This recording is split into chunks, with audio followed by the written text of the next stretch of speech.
Hi, my name is Charles Hall. I am the Cumberland County Coroner. I've been coroner for about 2 years now.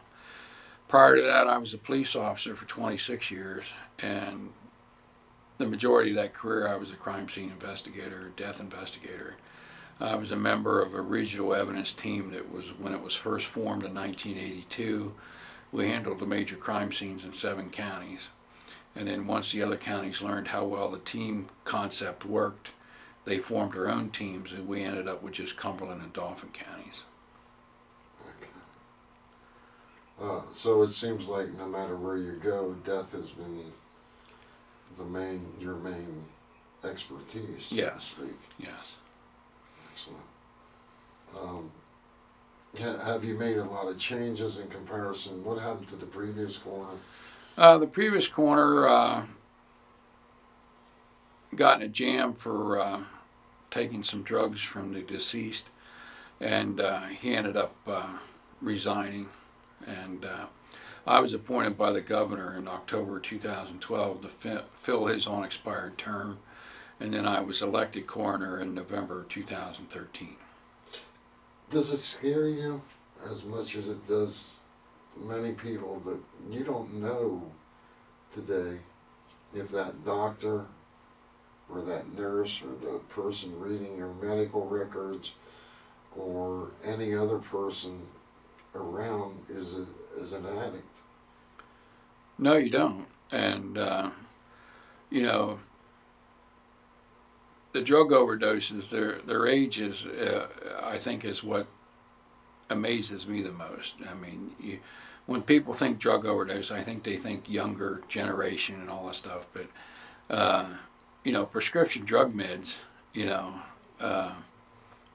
overdose, whether it be accidental or intentional or whatever, you know, I got them as high as 64 or 70 years old, you know, ODing on drugs, and as young as 17. So, you know, it runs the gamut. So. And I guess there's no rhyme or reason as to when somebody first became addicted to when they, you know, an average age of how long you're going to be addicted till you do a fatal overdose. Right, and you know, and a lot of people, you know, they get addicted, I don't want to say legitimately, but they have a legitimate injury, maybe a back injury or something where they get on these pain meds for the pain from their injury, and then end up getting addicted to them, you know, and then for whatever reason they can't get these prescription meds. Maybe the doctor doesn't really refill the prescription or whatever, and the next thing you know, they're turning to heroin and some of these other drugs because they're easier and simpler to get. Well, wasn't there one factor as well that Purdue, the manufacturer of Oxycodone, the original manufacturer of the patent, and I think it was like 5-6 years ago, their patent ran out, and then there was a whole flood of generics of Oxycodone that went into the market, and to whatever reasoning and so forth, and the first time in history, the FDA awarded the patent back again to Purdue for Oxycodone, which then sent the price skyrocketing again. That's correct. That's correct. Of course, that caused the inflection to head towards. And even Oxycodone on the black market on the streets is too expensive. Heroin's cheaper. I mean, you can buy a bag of heroin for $5-10, where it's $60 to $80 for Oxycodone pill. You know, plus they get higher faster on heroin than they do Oxycodone. Mm-hmm. Do you have anything else you'd like to add? I don't think so. I think we pretty much covered everything. I appreciate your time and not a problem. Taking your time out of your busy schedule, because I know every single coroner right now is swamped. Yeah, we're quite busy. Yeah. I mean, we did an autopsy. Well, we did 2 autopsies last week, and the one day they did 7, counting 5 in Dauphin County. In my 2, they did 7. You know, so. How many hours a week do you put in? Oh, I'm here every day. I'm here from 8 to 4:30 every day, and then I'm out all hours of the evening, all hours of the weekend if I need be, you know. So a 60 to 80 hour week is not uncommon? No, no. You know, you don't do this job for the money. You know, you do it because you want to do it, you know. And, you know, I've always been the type of guy that likes a puzzle, you know.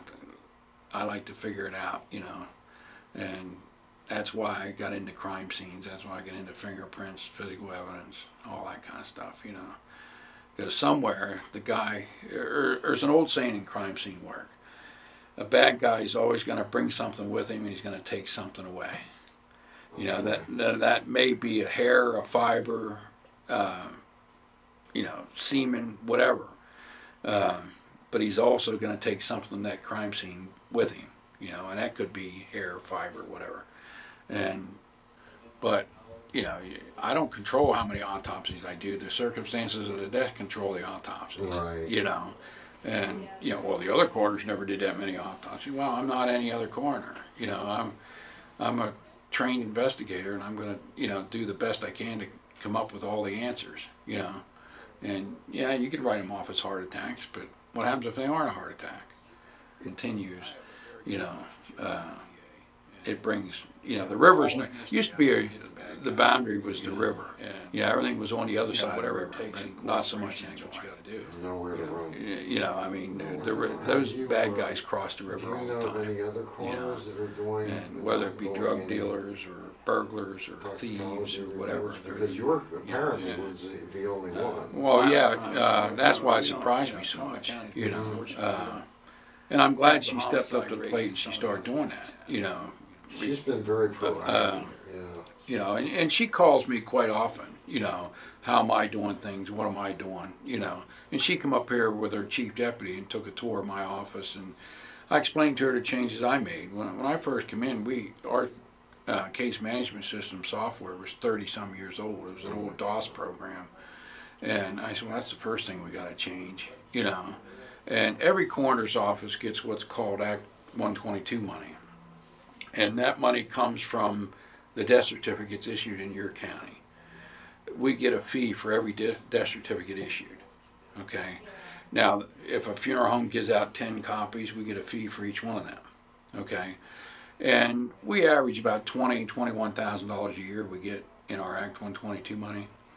And we can use that to benefit our offices, equip our offices, anything to do with forensic investigations, we can use that for, okay? And that's what I've used to build this office up since I've been here, and it hasn't cost taxpayers anything. You know, I implemented a barcoding evidence tracking software that all the pills are accounted because the previous coroner got in a jam because he was stealing drugs from the dead. That's why I ended up here.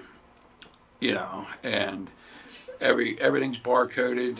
Every pill is accounted for coming in and going out, you know, the whole 9 yards here. Right. And chain of custody is very important to me. And I implemented this new case management software. It's all internet based, so we can access it right from our trucks with the laptops. And yeah, I put printers in the trucks now, so if we get to a death scene, it's a natural death. We know it's a natural death. Funeral homes coming to make the removal, we can print the funeral home's death certificate out right for them, right on the scene, and give it to them. Oh, really? Yeah. So, and Pam's going to that too, because she called me to find out what kind of printers I got, what kind of computers I got. So. How does your population compare in Cumberland County to, let's say, Dauphin? Well, Dauphin and York are a little bit bigger than us in population. We're all Class 3 counties. Right. But we're about 260,000 people in Cumberland County, somewhere in that area. And, you know, we just got classified a Class 3 county here a couple of years ago. And, but we're the fastest growing in the state of Pennsylvania. Fastest growing county, yeah. Okay. That's a proven fact. And, you know, my numbers have, and I got charts.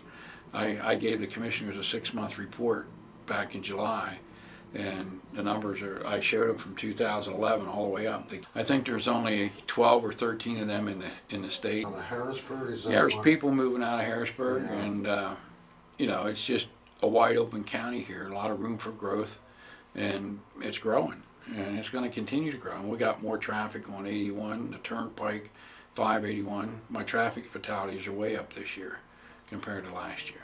You know, A lot of rear-end collisions? no, not too many rear ends. A lot of head-ons. You know, a lot of single vehicle crashes. You know.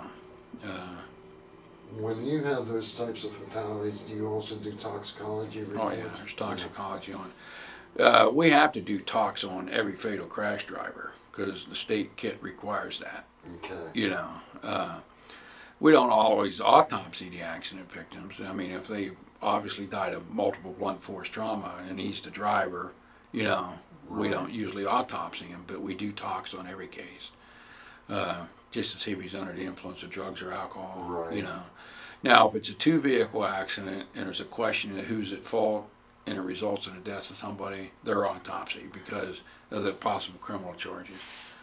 How do you determine, for example, if somebody's in a car accident and yet they're high on a drug or whatever it might be, intoxicated, deluded, that isn't the cause of death initially? No, but No. that may be the cause of the accident. Okay. You know. And that, does that somehow profile in any of the statistics? For drugs? Yes. Yeah, sometimes. I mean, we had a double fatal back on 81 a few months back where a guy crossed over the medial and hit a tractor and trailer head on, knocked the tractor clear off the chassis, killed the tractor trailer driver and killed himself. And he was loaded with methadone, and he was also intoxicated, and the tractor trailer driver was high on marijuana. So, you know. What would you attribute your own personal feeling, because you're out there, you're seeing this going on all the time, more so than anyone else. What do you think the epidemic rise in drugs is all about? What do you think is it about? Well, I think economy plays a part of that, you know, because people get hurting for money and then they get depressed, and then, you know, next thing you know, they're turning to drugs. You know, and most of the heroin deaths, they're starting out on prescription meds. You know, and now that they just passed the new prescription med database law, I think it's going to help, you know, because it's hard to track which pharmacies are filling what prescription meds, you know, and if you get, I think that's probably what we have. We have a prescription drug problem, which is resulting in the heroin epidemic because, you know, you get somebody that's doctor shopping, you know, they get a doctor that writes them a prescript for Oxycodone or whatever. They take it to this pharmacy and get it filled, you know, and then they go to another doctor and get the same prescription, go to another pharmacy and get it filled. And next thing you know, they got tons of Oxycodone pills, and then they're addicted. And then when they can't get them, they switch to heroin because it's cheaper and easier to get, you know. Do you know what the street value cost in Cumberland County is for a head of heroin? Heroin, I think a small packet is like, you know, $10 or something, $15. It's relatively cheap. And, you know, that's what they're going to. And it's easier to get high on heroin than it is, you know, Oxycodone. So, and which would, in your opinion, do you find more addictive? Well, I think the heroin's very addictive, you know, once they get on it, you know. And the problem is they get on it for a while, and then maybe they get off of it for a little while, and then they try to go back on it, and the next thing you know, they're taking as much as they used to, but they're not conditioned to it like they used to, and then they end up overdosing. You know, plus it's being cut with all kinds of weird stuff now, and you know, they end up taking more than they should, and a lot of times it's a lot purer than it used to be. They don't cut it as much because it's cheaper, and it's a lot purer than it used to be. So. Whereas they might take a whole bag hit one time, and it was okay. Now they take a whole bag hit and they're OD'd, you know. Okay. So. I know in Philadelphia it runs $2 to $3 a hit. And so that tells you, and it's very pure there. Yeah. That tells you that's the main source. New York City and Philadelphia, the main outlets for the entire eastern half of the country for heroin. I mean, my staff and I just attended a recent training class, and most of this class specialized on the drug problems because it is an epidemic across the state. And, you know, they're finding heroin that's 92% pure now. And that's almost unheard of, you know. And you get somebody that's, you know, was accustomed to heroin before, but now they're hitting 92% and they're taking as much as they used to, and the next thing you know, they're dead because they took too much. Now, we of course, it's progressed down the ladder scale as far as age concerned. Right. What do you think is causing that? Well, I'm not sure about that. I have some average age statistics here. So far this year, in 2014, my average age is 40. Okay. Okay, and that's for all drug deaths, not just heroin.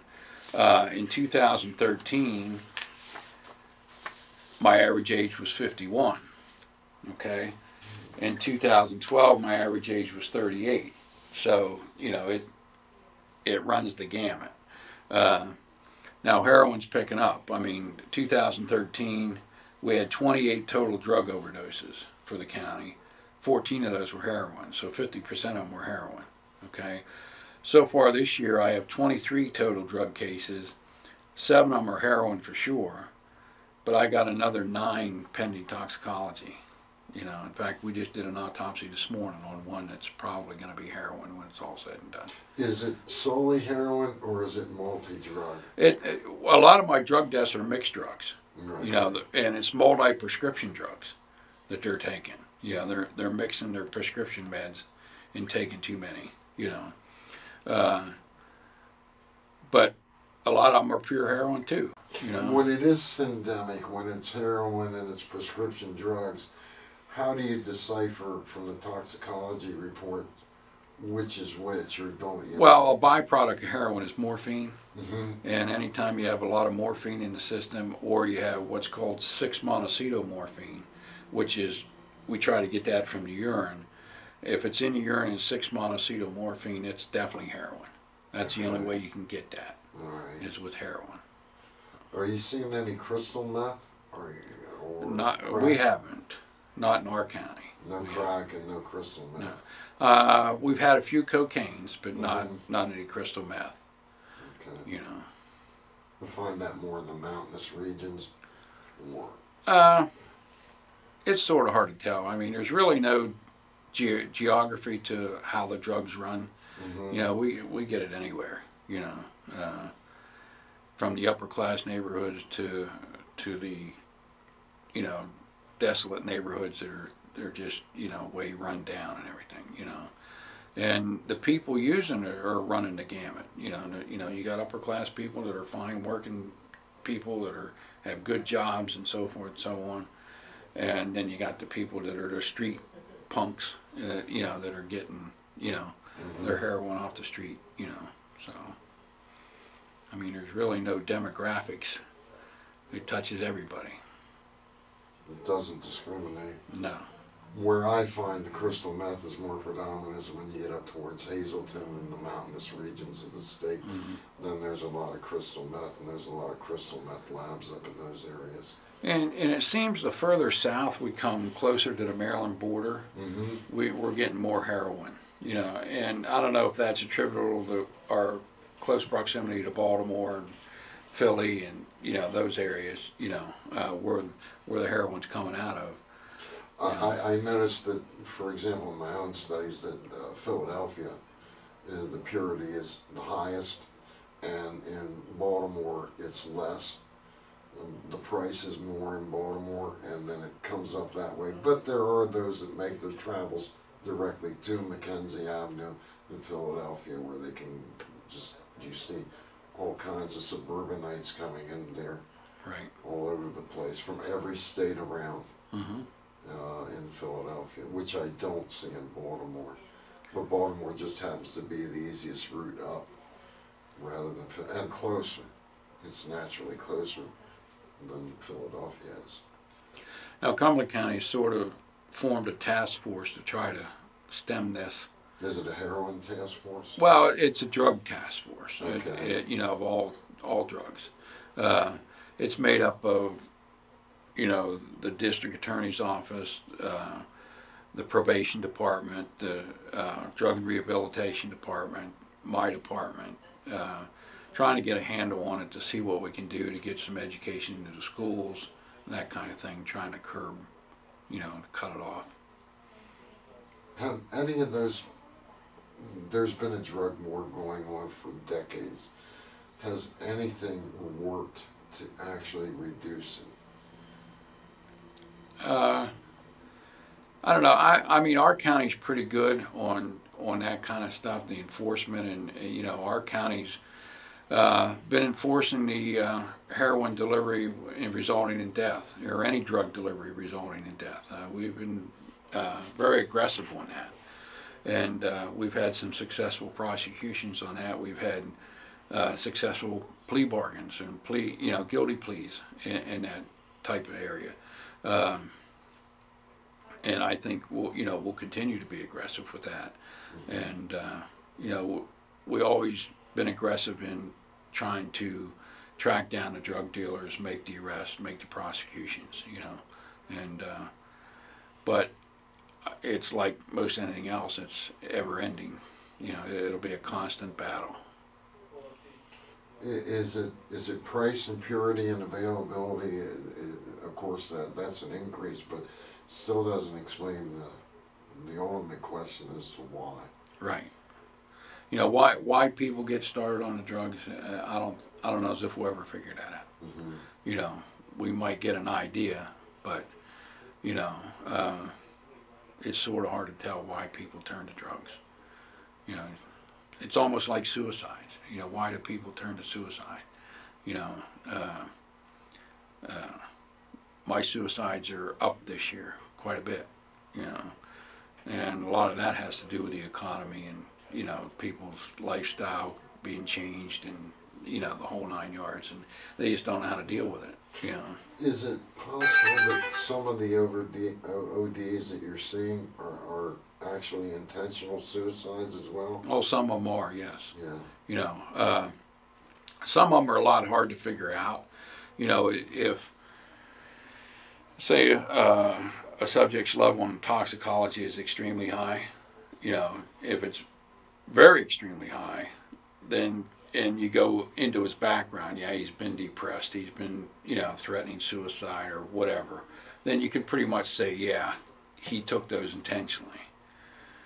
Other ones, if you don't have any case history to work on, he hasn't been depressed, everything's been going well in his life, and he, you got to almost say it's accidental, because you can't prove one way or the other, Are there free treatment programs available for those that want to get clean? Yeah, there are treatment programs available. Our county has several, and there's several private places around. Now affordability might be something with the private ones that people can't afford or something. But somebody that doesn't have any money, funds, or something, there are rehabs available for them. Yes. Okay. That's all funded by the state or the county, or? Well, I think there's funding comes from both. I know our county gives some money for drug rehab, especially in the prison system. I mean, we get people coming into the prison system that are addicted to drugs and stuff, and they're going to be in the prison system for a little while. We have rehab, options for the prisoners, so hopefully when they do get out, they're clean, Sounds like from your numbers, though, the per capita basis is relatively lower than the surrounding counties. Yeah, we were pretty, last year we had a total of 28. 2012 we had 27, but we've got 23 already this year. So, and like I say, we have at least 9. These are only confirmed cases. Okay. I have at least 9 pending, so, 32, so far. Okay. Until I get the talks back, I can't say one way or the other. you know. Are overdoses are necessarily indicative of an increase in addiction? No, not necessarily. I don't think so. Like I say, I think the stuff that's on the streets now is purer than it used to be. And, you know, drug addicts are used to taking X amount of drug, and then if they take X amount of this more pure stuff, you know, that they're not cutting as bad, they're going to overdose. And it's 99% of the time totally unintentional. They just wanted to get high, and the next thing you know, they're dead. You know? Have you found fentanyl as well? We've had one fentanyl case. That was in 2012. We haven't had any since then. Okay. We've had one fentanyl. The recovery rate is so dismal, it's like 0.2% for those that do attempt. That's not very good odds. No. When somebody gets hooked, it seems like it's a one-way ticket to nowhere. Has incarceration helped? Because I had an interview just last week with a girl who was addicted, and she began her addiction in jail. Was where she got her heroin, and that's where her addiction started. That's different. Yeah. I mean, she already had a pill problem. When she went to jail, she was committing crimes, but it was in jail where she got introduced to heroin. Well, somehow they had to get it into jail. Correct. You know, and that could be a whole nother issue. You know. Right. But that just astounded me, though, that somebody could. You're addicted because you went to jail. Not that there wasn't an addiction problem. I don't know that, you know, there's still so much to be said, whether there's even disagreement or agreement that there is addiction personality. I don't know that we can really put that to this scenario and say, well, everybody has an addictive personality that uses this. People gain weight, they become obese. That's another addiction. Does everybody have an addictive personality? You know.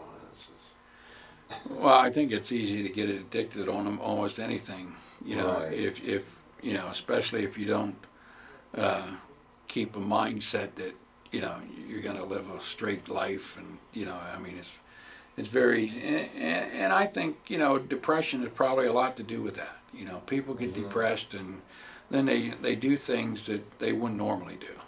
You know. Do you think there's more despair today? Oh, I think so.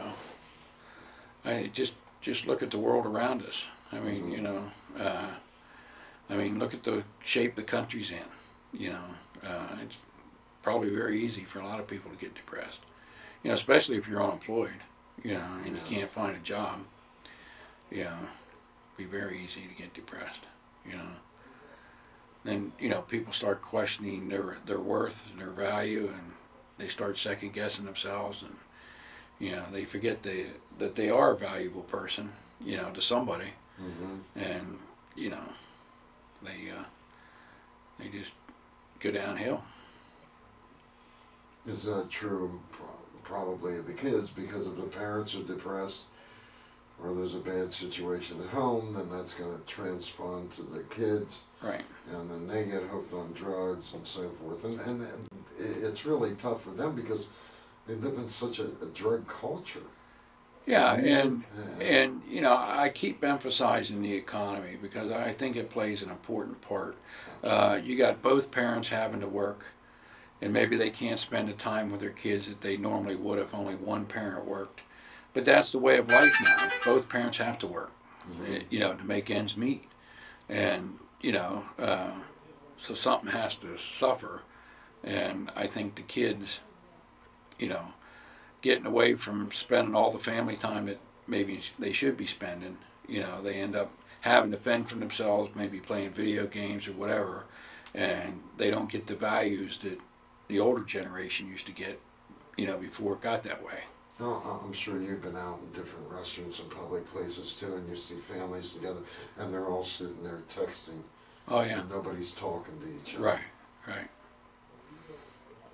You know, I mean, in today's world of technology and all that stuff, you know, it's easy to be lazy. Yeah, it really is. And, you know, when I was brought up, you know, everything I got, I had to work for. You know, my dad and mom didn't give me anything. Right. You know, if you want it, this is what you got to do. And I think too many families get away from that now. And I think you're seeing it in our schools. You're seeing kids' disrespect for police authority or anything like that. You know, it all comes down to that, you know. And it all comes down, again, to the economy, because the parents are too busy working, trying to make the money they need to live on, to give the kids what they want, you know, and they don't have time to spend with them. So, would you say that it's mostly due to bad parenting or lack of parenting? I don't think it's necessarily bad parenting. I think it's just lack of time to parent. Okay. I think it'd be better put, you know. You know, our suicides are up, you know, considerably this year, and that runs the gamut at age. You know, we had a 17-year-old all the way up to 60, 70, 80-year-olds, you know, and, you know, it's primarily gunshots or hangings. That's our two main causes. You know, we've had a few drug overdoses, intentional drug overdoses, but, you know, that's just, you know, and, you know, fortunately for us in Cumberland County, we have a pastor who's taken on this by the horns, and he has two groups. He calls it the Alpha Omega group. The Alpha group deals with people before suicide occurs, you know, that are contemplating suicide and kind of stuff. And the Omega group deals with people who have suffered a loved one that committed suicide or suffered the aftermath of a suicide. And his goal is the Alpha group put the Omega group out of business, you know. So he's a local pastor here in Carlisle, and he's got this program going, and it's really helping. So. Do you think it's possible that a parent, any parent, can have a teenager at home and not be aware that they're an addict? Oh, absolutely. It happens every day. You know, they have no clue. And that's primarily because the parents don't know what to look for. You know, they don't know what signs their kid might be, you know, emitting here that they didn't pick up on. You know, that it's a sign that he's has a drug issue. You know, and I'm sure, you know, a lot of it starts out with, you know, the kids are taking the parents' medication without knowing it, you know, and the whole 9 yards, and they get addicted, and the next thing you know, they're on to bigger and better things. You know. So we've got suicides increase, we've got drug again, we don't know how bad the drug addiction problem is, because on top of that goes the hospitalizations. And the state of Pennsylvania hasn't cooperated with SAMHSA since 2009, which is the federal government statistics on all drug usage, as well as hospitalizations, et cetera, et cetera. And we're not privileged to have that information anymore. So the statistics that state releases can be anything and everything. The ratio I saw that when I was studying their statistics was that for every fatal OD, there are 32 non-fatal hospitalizations. That's quite a few. Right. And I'm sure there's some magical formula in there that says for all of that, there are so many addictions that are out there as well, but we just don't know. No, we don't. And I'm not quite sure how we can find that out, you know. You know, numbers, you know, I'm pretty much a numbers guy. You know, I like to see my numbers and see where we're at, what's going on, because that basically tells you where your office is, you know, as far as the coroner's office goes. Okay, last year I did 102 autopsies. Okay, this year I'm only up to like 63 or 64. Now, it's nothing I've done any different than last year. It's just the circumstances of the death, the investigation of the death. We've been able to do it without an autopsy. I mean, we've been able to obtain medical records or, you know, other evidence to indicate what caused the death without doing an autopsy. But, you know, with your drug numbers going up all the time, your suicides going up all the time, fatal crashings going up all the time, your numbers keep climbing. And you figure in your total cases, and then, you know, each coroner is required to authorize a cremation for a death in their county. We have to authorize all cremations. And that's meant to prevent the destruction of a body or destruction of evidence, you know. Okay. So it has to be authorized by the coroner. Okay, well that number, because cremation is so much cheaper than a normal burial, that seems to be the way of choice for most families now. They're going cremation route, which those cremation numbers are going up all the time. So if you figure in the total cases we investigate along with the number of cremations we authorize, we're going to be over 2,000 this year, total cases. And, you know, that taxes your whole office because the numbers are going up, you know, not only in the budget, but manpower and time and paperwork and the whole 9 yards, whatever's involved. And, you know, we're required by law to do certain things, and we have to make sure those certain things are done on certain cases. And, you know, it is very taxing, not only for my office, but for the taxpayer. Are you seeing more homeless people out there as well? We don't have too much trouble with homeless in Cumberland County. I mean, I'm sure there's homeless people in Cumberland County, but we don't get too many of them. Okay. You know. So you're more of a less densely populated. You don't really have a densely populated area. And Cumberland County's spread out Cumberland County is a very large county. Right. And, you know, we're spread out pretty good. You know, our caseload runs all the way to the other side of Shippensburg. I mean, you know, so I mean, I didn't know that. And it's not unusual for us to get a case, say in New Cumberland on this end of the county, and then turn around 10 minutes later and get a case on the other side of Shippensburg. We have to run all the way to Shippensburg. You know, so we have a very large county to cover, and you know a lot of people don't realize how big Cumberland County is. You know, but it's sizable. How much staff do you have in your office? I have 5 deputies besides myself.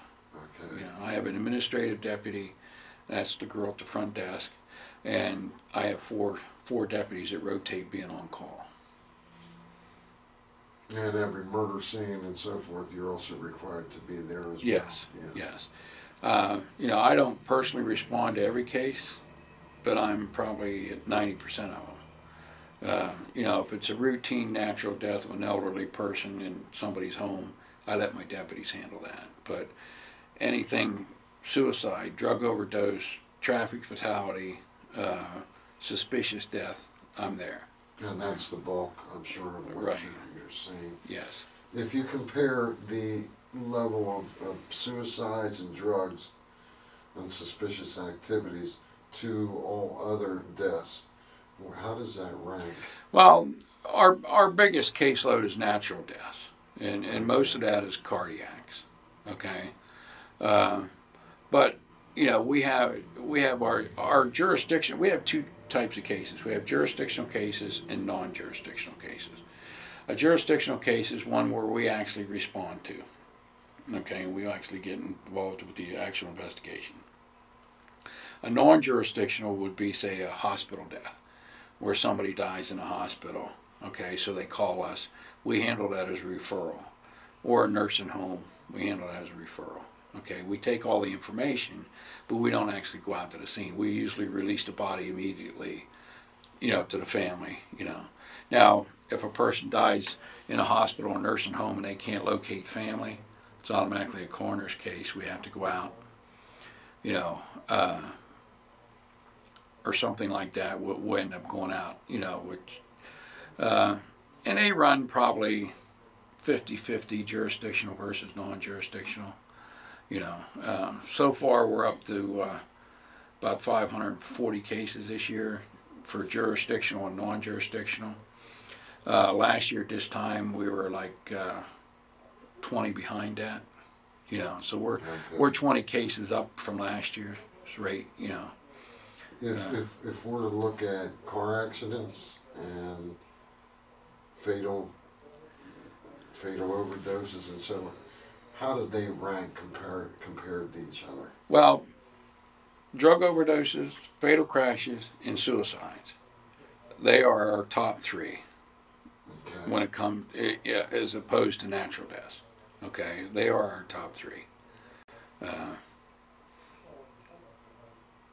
So that's basically it. I mean, we do. Exceed car accidents. They're about neck and neck this year. Are they? Yeah.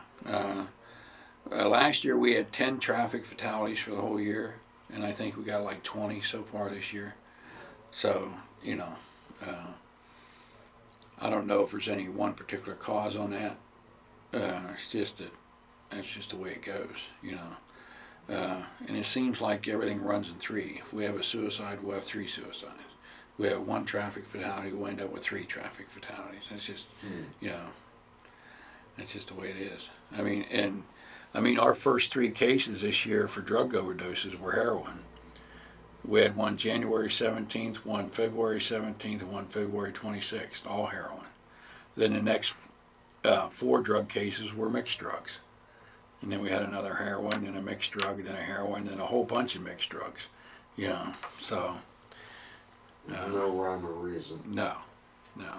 And I just did these stats. I just put these stats together for this task force I was telling you about. You know, they wanted to know male versus female, average age. And male versus female, I mean, we have 11 males and 12 females so far this year. It's running about equal. Yeah, last year we had 24 males and only 4 females.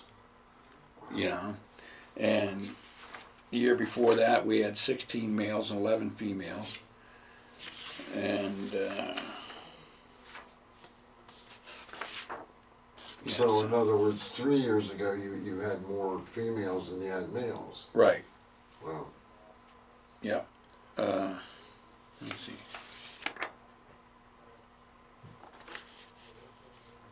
No, actually, this year we have 12 females and 11 males. So the females are edging the males this year. But last year we had 24 males and 4 females. So, and the year before that we had 16 males and 11 females.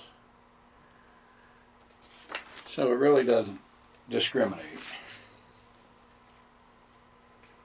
And of course there's no way of getting information about hospitalizations or clinic visits and so forth on non-fatal. No. Yeah, if someone has hepatitis as a result of, you know, needle sharing and so forth, of course hepatitis is going to be the cause of death, but well, not necessarily. We just had one this morning. The autopsy we did this morning, she has hepatitis C, but that didn't kill her. Okay. You know, people live with hepatitis C all the time. You know, we'll have to wait for tox to see what killed her. But I mean, she had heroin packets grasped in her hand, and there was a syringe laying beside her. So, you know, chances are it's going to be heroin. But until we get the tox back, I can't say.